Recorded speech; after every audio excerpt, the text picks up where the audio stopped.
பல்லிகள் பலவாயிடத்தும் உச்சியினும் பகரும் நேர்முதற் பலவையினும்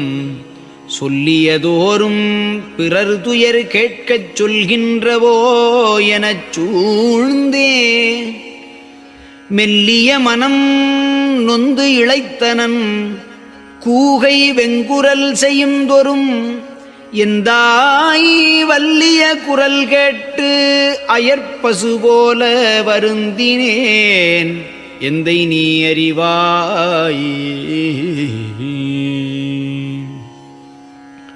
காக்கைகள் கூவக் கலங்கினேன் பருந்தின் கடுங்குரல் கேட்டு உளம் குலைந்தேன் தாக்கிய ஆந்தை குரல் செய்ய பயந்தேன் சாக்குரல் பறவையால் தளர்ந்தேன் வீக்கிய வேறு கொடும் சகுனம் செய்